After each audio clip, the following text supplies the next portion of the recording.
To रचित Singh with logic YouTube channel. आज हम लेके आए हैं क्लास 6 जूनियर सेक्शन का kingdom Kings and early Republic. ठीक है, तो एसएसटी का ये चैप्टर है, इसका हम एक एक कंसेप्ट को देखेंगे, समझेंगे इस चैप्टर को अच्छे से, आराम से ध्यान से देखिएगा, कन्वर्ट करके समझते हैं इसको हिंदी में। किंगडम साम्राज्य, किंग्स राजा और अर्ली रिपब्लिक, शुरुआत में जो गणतंत्रता था वो कैसा था उसको देखेंगे। फॉर्मेशन ऑफ न्यू स्टेट, नया स्टेट का फॉर्मेशन कैसे हुआ। द जनपद एंड महाजनपद क्या होता है। ए स्मॉल ट्राइब, छोटे कबीले, किसके, वैदिक पीरियड के, gave way to the rise of new kingdom, उन्होंने एक रास्ता दिया नए किंगडम को पनपने में। These small states were called janapada, यही छोटे छोटे स्टेट क्या कहलाए, जनपद कहलाए। With the passage of time, समय बीतते गया यही जनपद कंबाइंड टू फॉर्म लार्ज, यही आपस में जनपद मिल गया इंडिपेंडेंट किंगडम का, है ना, जिसको हम लोग महाजनपद कहते हैं।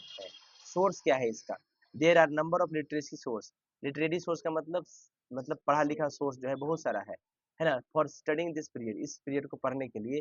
दैट इंक्लूड वैदिक टेक्स्ट सच एज ब्रह्मनास एंड उपनिषद, जो जिसके अंदर क्या क्या है, वैदिक टेक्स्ट है, जैसे कि ब्रह्मनास है, उपनिषद है ना। They provide us with valuable information about this period, यही सब चीजें हम लोग को महत्वपूर्ण जानकारी या सूचना प्रदान करती है उस समय के बारे में। बुद्धिस्ट और जैन लिटरेचर, बौद्ध धर्म का जो लिटरेचर होता है, साहित्य होता है वो, और जैन का जो लिटरेचर होता है, साहित्य होता है वो।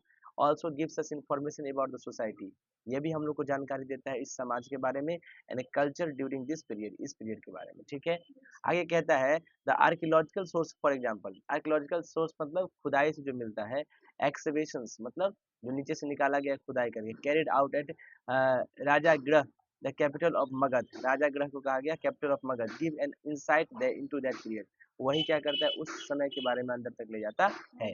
टाइप्स ऑफ जनपद एंड महाजनपद, कितने तरह के जनपद और महाजनपद होते हैं।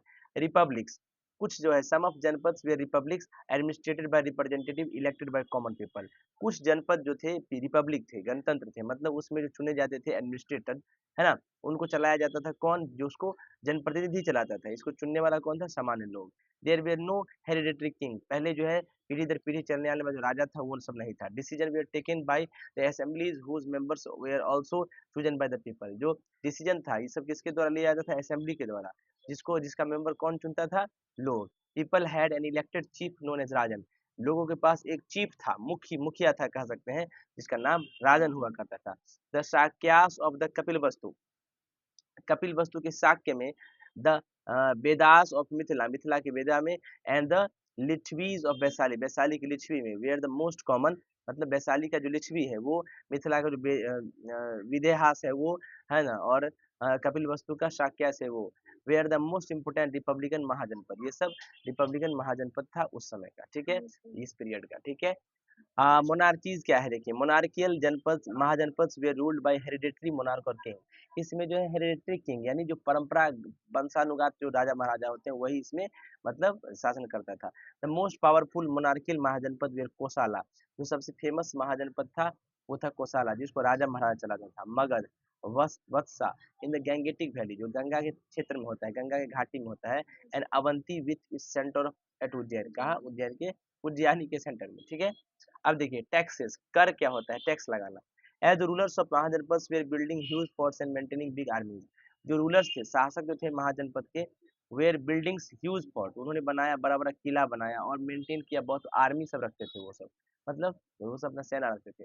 दे नीडेड मोर रिसोर्सेज, तो उनको ज्यादा रिसोर्स की जरूरत पड़ती थी। They also needed officials to collect the, और उनको भी जरूरत पड़ता था ऑफिशियल्स की, ताकि चीजों को कलेक्ट करके रखे। So instead of depending on occasional gift, तो ओकेजनल गिफ्ट के अलावा ब्रॉड बाय पीपल, जो लोग लाते थे। As in case of raja, राजा के केस में, जनपद में, they started collecting regular tax, उन्होंने रेगुलर टैक्स को भी कलेक्ट करना शुरू कर दिया। किस किस चीज पर टैक्स दिया करते थे, taxes on crops were the most important, फसल पर टैक्स सबसे महत्वपूर्ण था। This was because most people were farmers, क्योंकि ज्यादातर लोग किसान ही थे, इसीलिए टैक्स वसूलते थे। ठीक है, usually tax was fixed at 1/6 of what the produce, जो भी उत्पन्न होगा उसका 1/6 जो है ले लिया जाएगा। ठीक है ना, दिस वाज नोन एज भागा और शेयर, इसी को भाग और शेयर कहते हैं। There were taxes on craft person as well, जो लोग क्राफ्ट पर्सन थे उनको भी टैक्स लगता था। These would have been in the form of labour, मजदूरी के रूप में लेते थे। एग्जांपल, ए वीवर ऑफ और ए स्मिथ, ये मान लो कि ये एक स्मिथ है या फिर वीवर है, बुनकर, है ना, इनको भी had to work for a day every month for the king, एक दिन काम करना पड़ता था, है ना, have had to work for a day, है ना, एक दिन के लिए काम करना पड़ता राजा के लिए। हर्डर्स जो मवेशी चराते थे वेर ऑल्सो एक्सपेक्टेड टू पे टैक्स, उनको भी टैक्स देना पड़ता था एनिमल्स के रूप में, और एनिमल का जो उत्पन्न होता है चीजें उसके रूप में। There were also taxes on goods, सामान पे भी टैक्स था। That were brought on salt, जो बेचने पर लगता था थ्रो थ्रो ट्रेड, धंधा के द्वारा। And hunters and gatherers also had to provide forest produce to the raja, hunters जो थे शिकारी थे, जो गैदरर्स से इकट्ठा करने वाले लोग थे, इन सभी को भी प्रोवाइड करना पड़ता जंगल में जो प्रोड्यूस हुआ है चीजें उस राजा को, ठीक ना। आपको क्या लगता है, what do you think would have been provided by hunters and gatherers, क्या प्रोवाइड किया जाता था उनके द्वारा, फल फ्रूट सब्जी ये सब, ठीक ना, पेड़ वगैरह लकड़ी वगैरह। चेंजेस इन एग्रीकल्चर, एग्रीकल्चर में कैसे बदलाव हुए। There were two major changes in agriculture, खेती में दो चेंजेस था अराउंड दिस टाइम, इस समय। First, the growing use of iron ploughshares, iron का प्लस एयर, हल जो था आयरन लोहा का आ गया। This mean that heavy clayey soil could be turn over better than with wooden ploughshare, मतलब जो मट्टी भारी था उसको भी लोहा के प्लस एयर से आराम से कुरेद दिया जाता था, so that more grain could be produce, ताकि ज्यादा अनाज उपजा जा सके।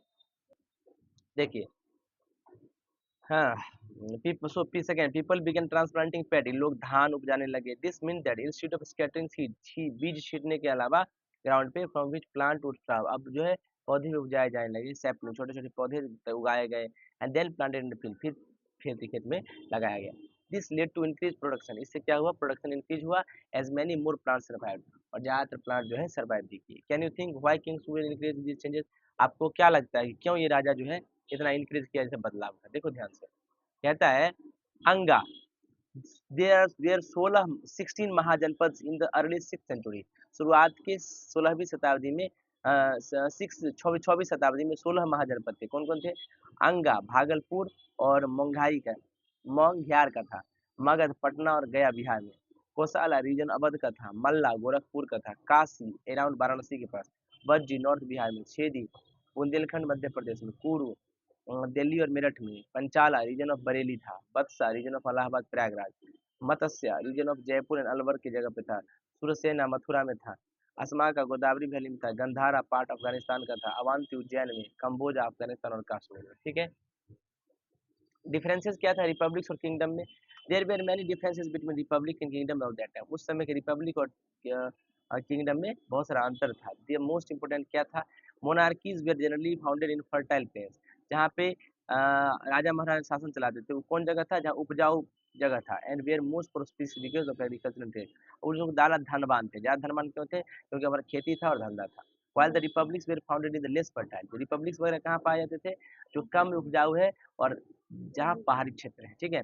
The kingdoms had a despotic setup, राजा साम्राज्य के पास एक डेस्पोटिक सेटअप था, while the republics had the democratic setup, despotic setup का मतलब होता है डेमोक्रेटिक, यहाँ प्रजातंत्र था, यहाँ प्रजातंत्र नहीं था। किंगडम्स हैड हेरिडिटरी किंग्स, राज जो किंगडम था साम्राज्य के अंदर हेरिडिटरी किंग था, मतलब जो वंश दर वंश चले जाते हैं, जो राजा का बेटा राजा बनेगा वो सिस्टम था, बट रिपब्लिक्स के पास ऐसा कोई सिस्टम नहीं था। The head of the state was the representative elected by common, जो स्टेट का हेड था वो कॉमन लोग ही चुन के लाते, ठीक है। अब देखिए इस मैप में दिखाया गया है हर चीज को, कहाँ कहाँ क्या चीज है, ठीक है ना, हर चीज को दिखाया गया है। कौन सा महाजनपद कहाँ था, राइज ऑफ मगध, मगध का उदय कैसे हुआ, cause for the rise of Magadh, क्या कारण था मगध के उदय का। Magadh was located in the very fertile reason, Magadh जो था बहुत ही उपजाऊ क्षेत्र में लोकेटेड था, एंड प्रोड्यूस रिच हार्वेस्ट, यहाँ पर फसल अच्छा उगता था। लैंड रेवेन्यू, जमीन का कर था, वह charge for this fertile land, उस ये उपजाऊ जमीन के लिए लिया जाता था। प्रोवाइडिंग ए सब्सटेंशियल इनकम, और सब्सटेंशियल इनकम था किंगडम के लिए to maintain a large army को मेंटेन करने का। Magadha had large deposit of iron ore, Magadha के पास क्या था, आयरन का ओर था, which was use to make agriculture tools and weapon, जिससे एग्रीकल्चर का टूल्स और वेपन्स बनता था। Rajagriha, the earliest capital of Magadha, Magadha का शुरुआत का राजधानी क्या था, राजागिरह, है ना। वाज सराउंडेड, ये घिरा हुआ था, by hills on all side, चारों तरफ की पहाड़ियों से।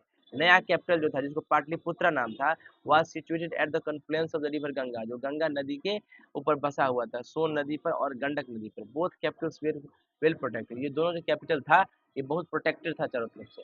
Magadha had profitable trade relation with other region, Magadha नगरी जो था उसके पास जो धंधा था वो प्रॉफिट का था दूसरे क्षेत्र के साथ। Magadh was ruled by very ambitious king, Magadh का जो शासक था बहुत ही एम्बिशियस किंग था, महत्वाकांक्षी वाला था, जैसे बिंबिसार राजा था, अजात शत्रु था, महापद्मानंद था, who pursued policies to extend their empire, जिसने क्या किया, पॉलिसी को आगे बढ़ाया अपने एम्पायर को बचाने के लिए, बढ़ाने के लिए। Ambitious monarch of Magadha, Magadha का क्या एम्बिशियस मोनार्क था? बिम्बिसार के बारे में पढ़ते हैं। The first great ruler of Magadh was Bimbisara.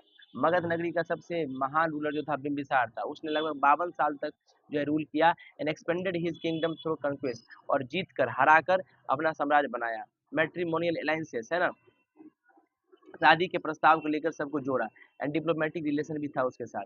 ही कनकोर्ड अंगा इंक्लूडिंग इट्स इम्पोर्टेंट पोर्ट चंपा, है ना, उसने अंगा को जीता और उसके इंक्लूडिंग इट्स इम्पोर्टेंट पोर्ट, और अपना पोर्ट चंपा को, which gave Magadh control over the rich trade in spices. इससे मगध में जो मसाला जो होता है उस पर उसका कंट्रोल हो गया और प्रीशियस पत्थर पे साउथ इंडिया का, ठीक है। Matrimonial alliance with कोसाला, Vaishali and Madras state जो पंजाब में, उस सबके साथ मैट्रिमोनियल अलायंस किया, ठीक ना। Increase his power and position, अपना पावर और पोजीशन बढ़ाया। He maintained friendly relation with Avanti and Gandhara, और उसने क्या किया, गंधार और अवंती के साथ फ्रेंडली दोस्ताना रिश्ता जो है मेंटेन किया। ही मेड राजगृह जो पटना के नजदीक है कैपिटल बनाया राजगृह को, है ना, राजागृह को कैपिटल। फाउंडेड ए साउंड एडमिनिस्ट्रेटिव सिस्टम, और एक बहुत ही अच्छा एडमिनिस्ट्रेटिव सिस्टम बनाया, मतलब जो शासन करने वाला सिस्टम होता है। एडिशनली ही बिल्ट रोड, उसने रोड बनाया टू प्रमोट ट्रेड, ताकि धंधा आगे बढ़े, right, and commerce. And he personally travelled across his kingdom, और वो पर्सनली ट्रेवल करता था अपने साम्राज्य में, ताकि सुनिश्चित कर ले कि सब कुछ उसका जो है ठीक ठीक चल रहा है कि नहीं। अजात शत्रु के बारे में, Bimbisara was succeeded by his son, Bimbisara को कौन हराया, उसका बेटा अजात शत्रु। उसने लगभग 32 साल तक 492 से 460 बीसी तक शासन किया। He too followed policy of conquest and expansion, उसने भी हरा के लोगों को और आगे बढ़ा। कि एनेक्स्ट काशी, उसने काशी को, अपना वैशाली को और बहुत सारे छोटे स्टेट को एनेक्स किया, मतलब अधिकार हथियाया। He also defeated the king of Kosala, Kosala king को भी हराया। वो वाज हिज अंकल, जो उसका अंकल था, एंड बाजी ऑफ नॉर्थ बिहार, और नॉर्थ बिहार के बाजी को भी हराया। Under Ajatashatru Magadha become the most powerful kingdom in north, Ajatashatru के समय में मतलब अधीन में मगध जो है सबसे पावरफुल साम्राज्य बन गया नॉर्थ का। सक्सेसर ऑफ अजातशत्रु, अजातशत्रु का सक्सेसर कौन था, ध्यान से देखिएगा। Ajatashatru was succeeded by Uday in but the ruled for a short period। Ajatashatru successor of Ajatashatru, Ajatashatru के बाद कौन आया, अजातशत्रु सक्सेडेड बाय उदयन, उदयन के द्वारा, बट ही रूल्ड, उदयन के द्वारा, but he ruled for short, वो कम दिन के रहा। Shishunaga was the last king of Magadha, Magadha का लास्ट किंग था। Ultimately the throne passed into hands of Nanda dynasty, फिर जो गद्दी था किसके अंदर चला गया, ये मुकुट जो था, थ्रोन मतलब होता है राजगद्दी, किसके पास चला गया, नंदा डायनेस्टी के साथ। फाउंडेड बाय, इसको कौन खोला था, Mahapadmananda. The Nandas establish large empire, Nanda लोग भी जो है इस्टेब्लिश किया large empire. Their last rule कौन था, धनानंदा, ठीक ना। इसका लास्ट रूलर जो शासक था, राजा था, वो कौन था, धनानंदा, ठीक है। अब देखो अंगा, अंगा जिसको बिहार कहते हैं, Anga was located in the east of Magadha, Magadha के ईस्ट में था। It included the region of Bhagalpur and Monghyr in Bihar, Bihar में भी जो भागलपुर मोंगियार है वो। इन द किंगडम ऑफ अंगा, अंगा के राज्य में was important river port of Champa, Champa का रिवर पोर्ट इंपोर्टेंट था। दैट फाउंड द बाउंड्री, जो बाउंड्री बनाता है, किसका भाई बाउंड्री बनाता है, बिटवीन अंगा एंड मगध, अंगा और मगध का। टू द नॉर्थ अंगा was bounded by river Ganga, north में अंगा जो है किसके द्वारा घिरा जाता है, रिवर गंगा के द्वारा। चंपा वाज द कैपिटल ऑफ अंगा, चंपा क्या था, अंगा का कैपिटल था। It was flourishing city and important centre of trade, ये फला फलने फूलने वाला शहर था, और धंधा और कॉमर्स यहाँ पर ज्यादा था।